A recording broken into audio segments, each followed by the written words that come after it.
fired off, please. Hello, all. You may notice that I am not Elise Rose. I am Taylor Ziner, the Director of Planning and Development. I am filling in for Elise. We do not have quorum at this time, so we are going to give it about 5 minutes, see if we can get quorum. Hopefully that's someone coming in soon, and then we will let you know within 5 minutes.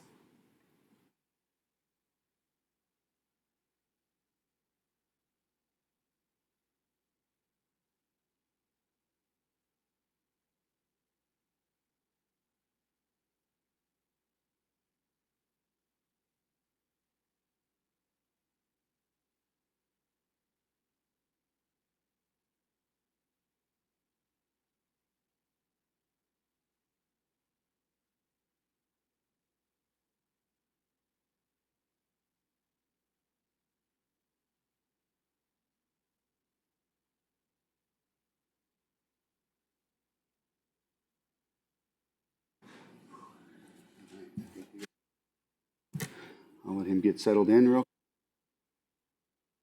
All set? All right, perfect. Okay, so we do now have a quorum, so we can go ahead and get things started here. So I'm going to go ahead and call the October 15th, 2025 Zoning Board of Appeals meeting to order. If I could have everybody stand for the Pledge of Allegiance. I pledge allegiance to the flag of the United States of America and to the republic for which it stands, one nation, under God, indivisible, with liberty and justice for all. Excellent, thank you. Item 3 here, just to identify any potential conflicts of interest with today's agenda item. Anybody? Nope, seeing none, we'll keep on going. Number 4, we have the approval of the Board of Appeals minutes from August 20th, 2025. Move to approve. Second. Okay, so we have a motion to approve and a second. Do we have any other discussion? All right, see none. All in favor, say aye. Aye. Opposed? Hearing none. The minutes from August 20th pass. Item number 5, we have a variance application by our friends at Habitat for Humanity Lakeside, Inc., requesting to construct a single-family home on a legal non-conforming lot located on parcel number 592816244950. So if we can have somebody from Habitat up to the podium, please. We'll give you a chance. If you got to go back and forth to get stuff, we'll give you a chance to do that, John. How are you today? Excellent. How are you? Pretty good, thanks. Good. All right, so go ahead and let us know what we have going on here today. So the situation on the lot on the northeast corner of 22nd and Geely, we've owned now for, I think, 10 years. It's always been kind of a narrow lot, and we knew would have to go through a variance process to do it. While we've owned it, we've actually worked and talked to people at City Hall about the constraints of the ordinances on non-conforming lots, and it's kind of holding back certain neighborhoods from growing and thriving. And now it's time for us. We have the number of lots that we have to build on are down, and the need is way up for starter homes, first-time homes, and for affordable home ownership. So it's time to build on that lot. So we've selected a family, and it's this family is a family of 5, mother, father, and 3 children. He's a carpenter. She works with dementia patients during the day, and they're got 3 wonderful kids. They've been putting in their volunteer hours, and they'll be great neighbors for the neighborhood. But right now we're looking at just the constraint of that's a 45-foot wide lot on a corner requiring a 25-foot setback. The typicals in the neighborhood, none are 25 feet from the house. Actually, had we been on the west side of the street, I know on the east side of that street, if we had been on the west side of the street using the you know, if all those houses are 12 feet away from the street, then yours on the corner can be 12 feet away. If we were on the west side of the street, we'd be okay. But on the east side of the street, they have like a 20-foot setback. The corners are all typical, though. The corners are between 10 and 12 feet from the street, all throughout the surrounding 2-3 blocks. And so those are conditions that are there. We're looking to build a 3-bedroom, 1.5 bath home for the family with a driveway off the north side on the north side of the home, but on the 22nd Street side, about 50 feet back. It'd be more than 50 feet back, but on the back end of the lot, up 22nd Street.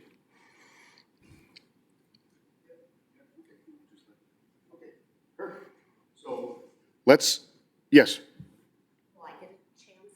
Absolutely, yeah, I was just getting ready to ask if there was anybody here that, part of the deal. Yeah, well, do we want to go through questions first, or we want to let her speak? Ma'am, if you'd like to come up to the podium. Hello. Hi. My name is Jennifer Reynolds, and I live on the corner of North 22nd and Geely Avenue, directly across the street. I am on the west side of said property, and I have lived in this house for 25 years now, and I grew up and am born and raised in Sheboygan. Our issue is this corner lot is not big enough for a home, nor is it big enough to put a slab of cement to put a driveway. North 22nd Street is a one-sided parking. We only have parking on the west side of North 22nd. We also have St.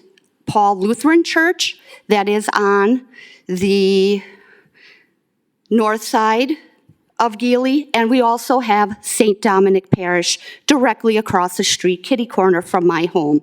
This would also be across the street from there. There is absolutely no parking for parishioners. They are squeezing in tightly already the way it is for their church picnics, for craft sales, for holiday events. This would not work to build a home. I mean, the lot is just simply not big enough. Where are construction work? Where are you going to bring in lumber? Because Geely Avenue is one of the busiest streets in the city of Sheboygan. We have a city bus that travels. How are they going to be bringing in supplies to build a home? Not to mention on North 22nd Street, on the east side of the road, we also have an Airbnb that is in a home that we deal with randomly.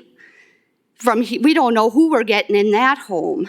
So where are people going to be parking? Because there is no way to get a driveway for these people to back in, because how am I going to get out of my driveway? I have seen how the Habitat has upkept this past summer said property when the weeds were up to my kneecaps.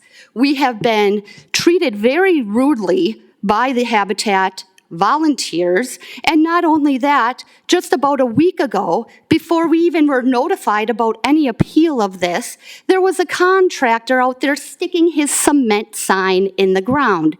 When approached by my husband, he was told, "We are planning to dig a basement here." How are you going to bring supplies in? You can't shut down Geely Avenue, and you can't shut down North 22nd Street. When they had attempted to remove the said vegetable boxes from this lot that they had sitting there with junk just throwing in it. I mean, this hadn't even been upkept, this property. We had vegetable boxes, and people were throwing junk in it. The weeds were coming. Literally, just not right. So when they came to take out these vegetable boxes, they were parking by the no parking signs. They didn't care if I had to get out of my driveway, if other neighbors had to get out of their driveway. What is going to be any difference if we start bringing in construction crews? How are the neighbors supposed to be? This is our home. This is where we live. We are not saying And I've talked to other neighbors that are not able to attend about this situation, and they just simply, we don't want the overcrowding in our neighborhood of a Habitat home. They're just simply even, and now he's stating to us, 3 children are going to be brought into said home. You're not even gonna have a yard to play in. How is that fair to a child? You're gonna build that how far off the back of the sidewalk? That's cutting into the Airbnb, and now you wanna put a drive, whatever. It's just not feasible. I mean, you have a city lot on 8th and High Avenue that's a lot bigger than the one on 22nd and Geely Avenue. It's just, how are they plan on maneuvering? I mean, and then neighbors that work 3rd shift, neighbors that work 2nd shift. I currently work 2nd shift. I mean, there's just a lot. The overcrowding, there's no parking. I mean, this just wouldn't be the spot for that. Okay. There's not even, this is an older community. I am one of the longest living residents in that neighborhood. I mean, it's just not, it's a big concern of everybody in the neighborhood. Okay. Because like I said, we're already dealing with the Airbnb that we had to Google and find out, like, we're getting cars from Minnesota all over the world staying at this house. Mm-hmm. And that takes up traffic, and they're parking on the wrong side of the road. I mean, Okay. And it's a big, are these people willing to get out? I mean, even if they minus the little slab, you would still have to get out and move your car during winter parking rules. It's just not a big enough lot. And a lot of the neighbors, we oppose them building that on that residential plot. Sure. Okay. Wonderful. That is like our huge concern. Okay. Certainly something we will ask. What is his plan for these people? I seen how they parked when they dug out the vegetable boxes. I was very lucky to get out of my own driveway. And then if you ask the volunteers, they get smart mouth with you and say they can do what they want. They're for Habitat. What? You just come in. We're not even notified. It's just not a very pleasant experience for the neighbors at all. Okay. Thank you. All right. Well, John, would you like to address some of those concerns, or maybe if there's any answers that you might be able to provide? If you can come back up. Do we have any, while he's walking up, did we get any other letters from anybody else in the neighborhood? Not that I know of. Nothing, okay. I can read the staff report once John's done, Okay. if that's something you would like. So, first about the Airbnb, I totally agree. There was a time, right shortly after last summer, when it became an Airbnb, where 2 o'clock in the morning, a tenant from the Airbnb walked right into my house. Like 2 o'clock in the morning, he was stumbling home drunk from somewhere and walked right into our house at 2 o'clock in the morning. And the police were called. It wasn't cool. So totally understand that. The lot being unkept, there's, at times when we had volunteers taking care of grass cutting, we lost volunteers. We had turnover. We caught up, and then we actually hired, since then, have hired someone to maintain the lots as it's going. As far as things being tossed on the lot, that's another problem that's actually stated in my letter, is that vacant lots like that attract illegal dumping. So you wake up in the morning and drive by there or go by there, and oh, there's 4 new tires thrown on our lot overnight, or there's this new sofa on the curb, and that stuff's happening overnight, and it's close neighbors that are doing it. People aren't driving in from Kiel to dump a couch on the corner. So tidying up the corner is good. do not, and we've studied this, but we will not build a house in a neighborhood where it's going to lower neighboring property values. So we're going to bring in a comparable. Our house has been appraised at right now $230,000 to $250,000 is the appraisal of a Habitat home, and they're a comparable on the block that's raising it. And as far as the challenge of the volunteers and where we're going to park and the logistics of how we're going to do that, we understand that this is a challenging lot too, and are communicating with both churches. St. Peter's has a big parking lot in the middle of the block, to maybe do some staging from that direction and ask for volunteer parking there, so there would be no parking on the street while construction's going on. And then also considering, and when we go, just talk to Cooper School, because they have the drop off and the pickup in the morning, and that goes around. So at 7 a.m. to 8 a.m., cars are dropping off their kids at Cooper, taking the left back onto 22nd Street, and usually speeding and coming down. But just say, hey, for the couple of weeks or so that excavating and foundation is going in, can you take it over to 23rd or 24th Street and, dissipate some of that traffic so it's not clogging that one street. Yeah, and we recognize that the lots that we have available, I think another lot on 8th and High was mentioned. We don't own a lot on 8th and High. So the lots that we have to build on this year are selected, and this one is selected for that. Yeah, so the setback is really our main concern, and then we want to be, while we're building them, all the process is going on, the best neighbors we can be. And yeah, the parking, we're planning off-street parking for this family, so there's a driveway. The parking does get clogged. There's neighbors, neighbors on, it's one side parking, but there's neighbors on both sides that don't park in their driveway, that don't park in their driveway on a regular basis. It is tight getting in and out of driveways. Yeah, it gets clogged, and it's too narrow of a street to add both side parking. So you couldn't make the turns to do it. So, yeah, I'm not sure there. I'm not sure also that the other homes that are already in the neighborhood have the same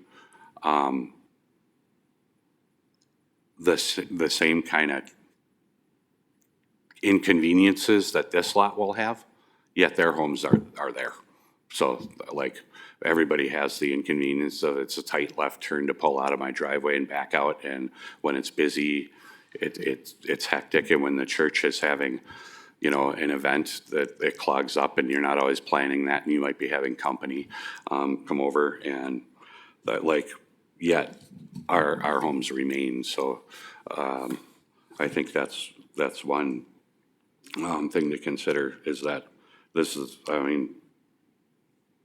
we need more housing and we need more homes in the community. This is a lot that was typical before the ordinance was changed to a typical of 60 by 200 foot lot. It was typical enough to build the neighborhood the way it is. And so we'd like to add one more to the neighborhood.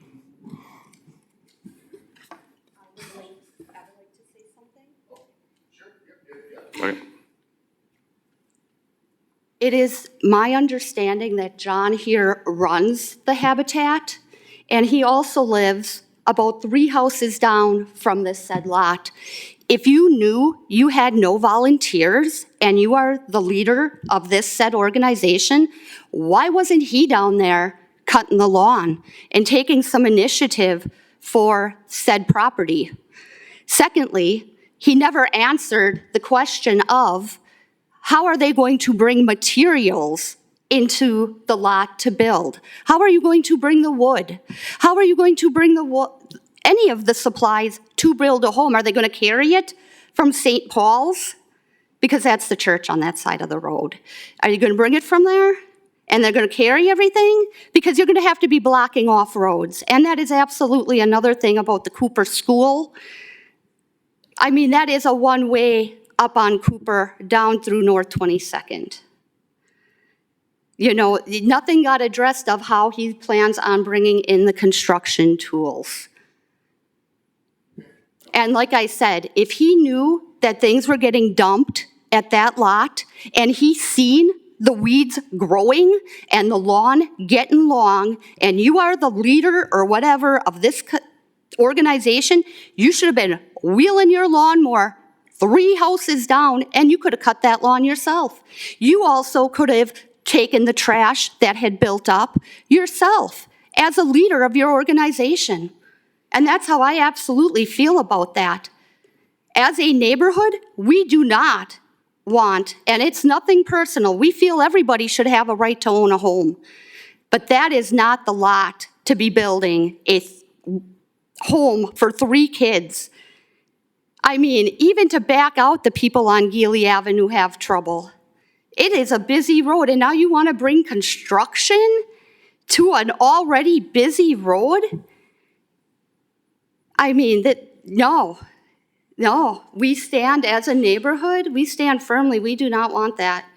And I'm talking about the neighbors to the north of me, and we've already had a neighbor move, and that's to the west. We have a Habitat home already located on the corner of North 23rd and Geely Avenue. That road on North 23rd is 2-sided parking, so they were able to build a small little slab to park that car. I know them people, and that is why that was able to be built there. It does not interfere with anything. If you put a slab, that will interfere with a lot of people on the west side. So, yeah, he didn't even address how they plan on bringing in the materials to build the house. Thank you.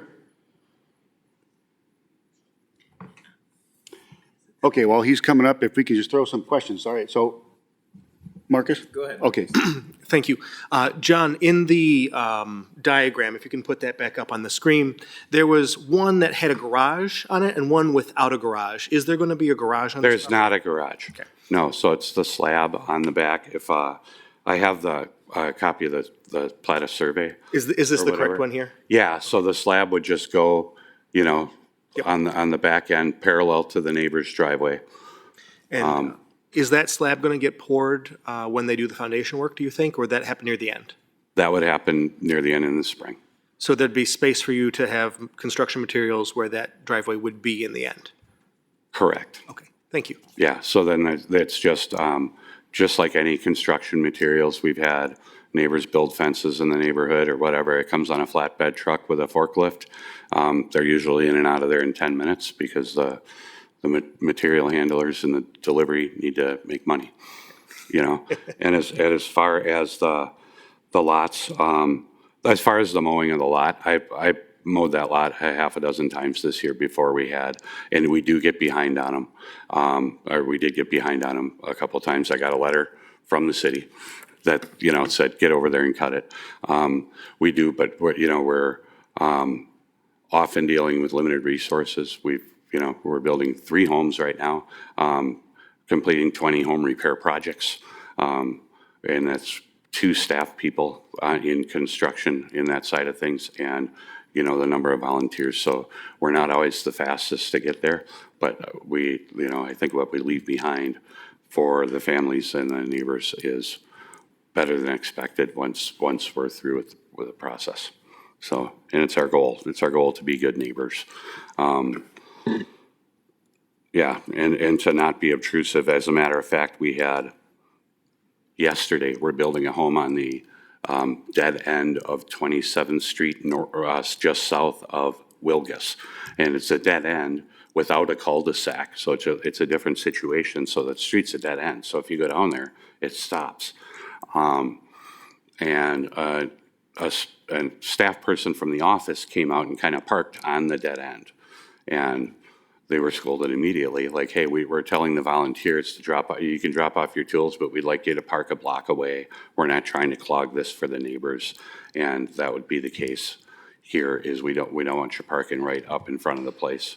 And if you have a tool belt or you're bringing your hand tools, you're gonna have to carry them a block, you know, and not clog the situation, so. Yeah, was there Okay, other? That was the end of my question. good, okay. Ted, did you have? Yeah, I'd like to ask the city if they have any recommendations. If I could get my mic to work. Yeah, so you can see in the attached packet, Elise list her recommendation. This is one of the rare times where Elise will recommend a variance. As noted today, it is a very narrow lot. When the zoning code was previous, as mentioned prior, zones or homes were allowed to be built with different zoning criteria and things of that nature. The zoning code has switched. However, the lot still remains empty. You will see listed out, she has the variances. So what is allowed is 6,000 square feet. They are requesting 4,500. Another one, when it comes to front or street side lot line near homes, it's required to be 25 feet. They're asking for 19. Same thing with the one listed below on the lot line of the house is allowed 30. They're asking for 15.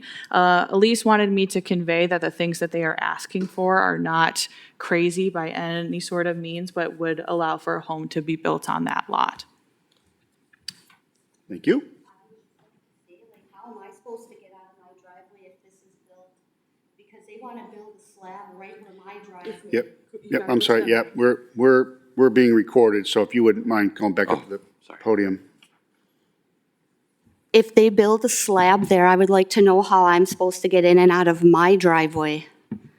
Because that will interfere with how I back in and out of my driveway, and there is only one-sided parking. So how do they propose that us on the east or on the west side get in and out of our driveways? Because there is a fenced-in yard at the home that is already to the left of this lot. There is a brick home that stands there that is fenced in. And you plan on putting 5 people into a 4,000 square foot home? That to me is very small for 5 people, and you're bringing children in.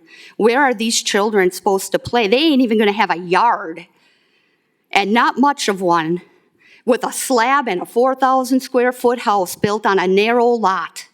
How are people supposed to get in and out of their driveways? Do we? Yeah, okay, if we can, we'll keep moving, yes.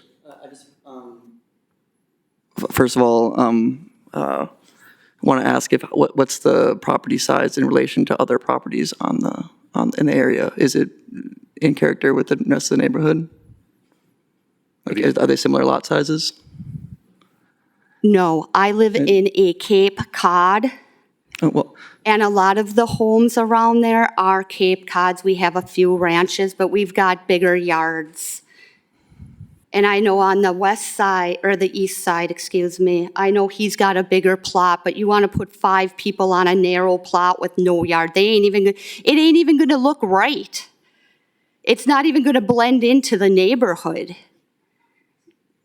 Okay, I've got the data pulled up. okay, If you would like to look at how big my lot is, I will give you my address. You can look at my lot size and my home size.